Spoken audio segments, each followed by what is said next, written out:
Magandang araw mga bata, narito na ang ating last lesson ngayong week 3 sa Reading and Literacy. Ito na ang day 4 ng ating aralin. So ngayon, tatalakayin natin ng isang kwento ang espesyal na araw at mga pananda. Tingnan nyo nga ang larawan. Paano nyo ipinagdiriwang ang inyong karawan? Lagi ba kayong may cake? O kaya marami kayong handa? May spaghetti ba kayo? Pansit? Yan. Meron ba kayong manok? Lechong baboy? Marami ba kayong lobo? Hotdog na may marshmallow? So, yun yung karaniwang handa, di ba? So, yung ilan sa inyo, walang mga ganun. Okay lang yun. Ang mahalaga, kapag wala tayong panggastos, kapag tayo ay may birthday, magpasalamat tayo dahil binigyan tayo ng panibagong buhay. At ang mahalaga, magandang gawin niyo 'pag birthday niyo, huwag niyong kakalimutang magsimba. Yan, malay niyo sa susunod na birthday niyo, i-bless na kayo at maging maganda at mas engrande na yung birthday celebration niyo kasi gumawa kayo ng mabuti at natanggap niyo kung ano ang meron kayo ngayon. So ngayong araw, pag-aaralan natin ang letrang B at ang tunog na B. Mga pangalan ng mga miyembro ng pamilya at mga environmental prints na makikita sa ating kapaligiran. Pag-uusapan natin kung ano ang makikita sa pabalat ng aklat at mga paraan ng pagbabasa. So ngayon, nais kong piliin ang letra na sasabihin ko. Alin kaya dito ang ibig sabihin ay bawal manghuli ng mga paru-paro? Okay, ang sagot nyo ba ay B? Tama kayo. Next, bawal umapak sa damuhan. Alin kaya dito yon? Ang sagot nyo ba ay C? Tama kayo. Bawal pumitas ng bulaklak. Alin kaya yun dito? Ang sagot nyo ba ay A? Tama kayo. Bawal magkalat. Ang sagot nyo ba ay D? Tama kayo. Yan. Ngayon, nais kong tingnan ninyo ang larawan. Ano ang masasabi ninyo sa larawan? So, ito ay isang pamilya. Ano kayang nagaganap? Sila ay nagpi-picnic. So, bakit kaya sila nagpi-picnic, no? Kayo ba, naranasan nyo na 'to sa inyong pamilya? O masaya kapag may ganito tayong ginagawa sa pamilya natin kahit paminsan-minsan, no? So ngayon, makinig sa aking kwentong babasahin at alamin natin kung lahat ng inyong sinabi ay tama. Yan, ang espesyal na araw. Sabado ng umaga, maagang ginising si Ben ng kanyang ate Bettina. Ben, bangon na at picnican tayo! Dali-daling bumangon si Ben. Paglabas niya ng kanyang kwarto, nakita niya na abala ang lahat. Si nanay ay abala sa kusina kasama si ate, Bettina, na naglalagay ng mga gamit sa kahon. Si tatay naman, isa-isang nilagay ang mga gamit sa malaking basket sa auto. Nang lahat ay handa, sama-sama silang sumkay ng kanilang auto. Kasama si Bantay, ang alaga nilang aso. Tatay, saan po tayo pupunta? Sabi ni Ben. Mamaya, malalaman mo, sagot ng tatay ni Ben. Nang huminto ang auto, natuwa si Ben sa nakita niyang parke. Matagal na niyang pinangarap makapunta dito. Habang nag-aayos ng pagkain, sina tatay at nanay, namasyal si Ben kasama si ate Bettina at si Bantay. Marami silang nakitang magagandang tanawin. May maliit na lawa na puno ng mga isda, mga malalaking puno at maraming magagandang bulaklak.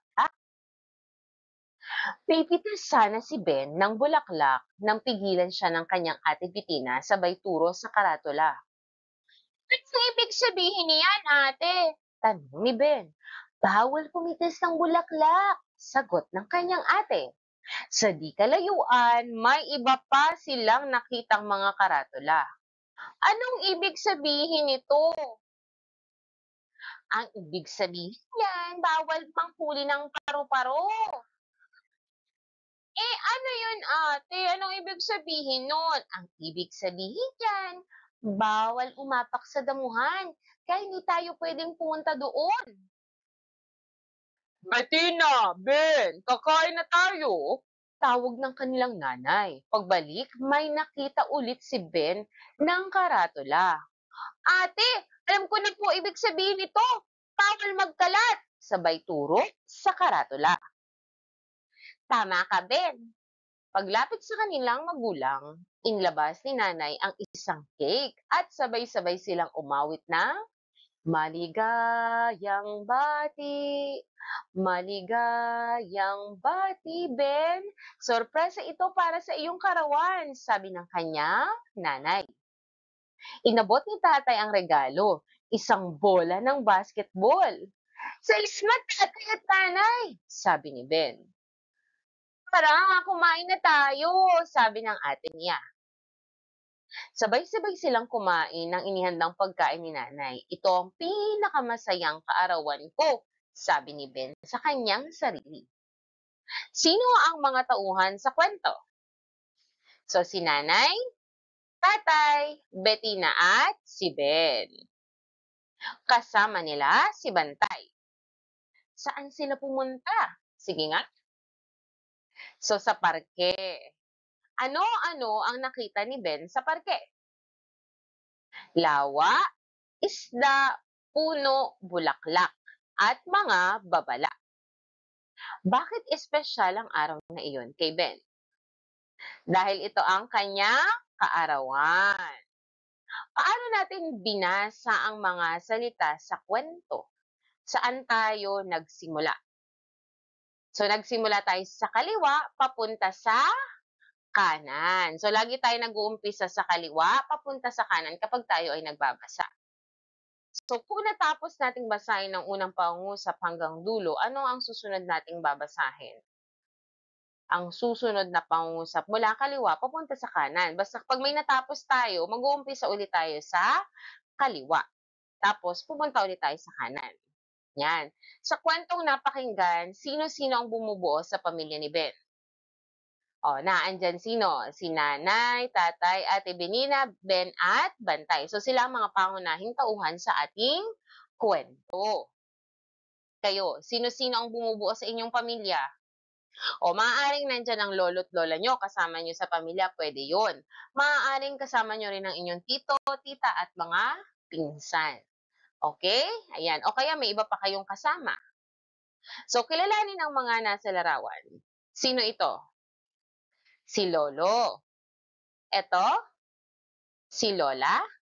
Ito, si Tatay. Siya naman si Nanay. Ito naman si Kuya. At ito naman si Ate. At ang huli ay si Bunso.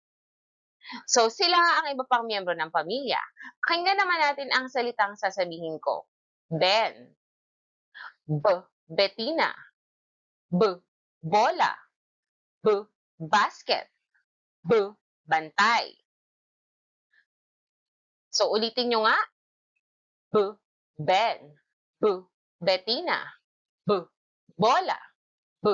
Basket. Bantay. So, ang lahat ng ito ay nagsisimula sa letrang B na may tunog na B. So, yan. Ang tunog na B ay makikita sa unahan. Ang tunog ng letrang B ay B. Ulitin nyo nga. Yan. So, ito ulit ang malaki at maliit na letrang B. So, isulat nga natin ang malaking B sa hangin.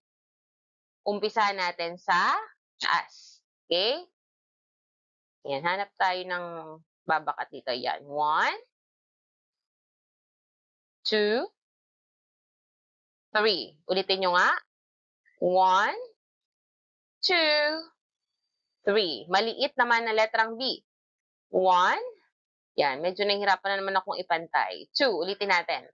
1, 2. Okay? Ayan. So, ito ang malaki at maliit na letrang B. Laging tatandaan, mag-umpisang sumulat sa itaas, hindi sa baba. Okay? So, ito yon. So, ayan. Nakita nyo na. 1, tapos 2, 3. Then, yung maliit, 1, 2. So, ngayon, ano ang tunog ng letrang B? Letrang B, letrang B. Ano ang tunog ng letrang B? B, B, B. Ano ang tunog ng letrang B? Letrang B, letrang B. Ano ang tunog ng letrang B? B, B, B. Magbigay nga kayo ng mga salita na nagsisimula sa letrang B. O, pwedeng B, bibe. B, baboy. B, baso. Ano pa? B, basahan. B, bayabas. Yan, o paramihan tayo. May naiisip pa ba kayo? Mahusay. Okay, so maraming salita ang nagsisimula sa tunog na B. So ang natutunan nyo ngayong araw ay letrang B na may tunog na B, B, B. So makinig sa sasabihin ko at bilugan ng angkop na letra kung anong tinutukoy sa larawan. Alin sa mga larawan ang bawal pumitas ng bulaklak? Okay, letter B. Alin ang larawan na nagsisimula sa tunog na B? A, baboy. B, isda. C, oso. So, ang sagot ay A, B, baboy. Ano? Sa anong letra nagsisimula ang nasa larawan? Buto. Ito ba A, M, B, C, S? Okay, syempre ito ay B, buto. Alin sa sumusunod na letra ang malaking letrang B? O, syempre ito ang letter C. Ayan, ito yung malaking letrang B. Next, ano ang pangalan ng larawang ito? So, siya si ate. Okay? Yan. So, para sa karagdagang gawain, gumupit ng mga larawan na nagsisimula sa letrang B at idinikit sa inyong kwaderno.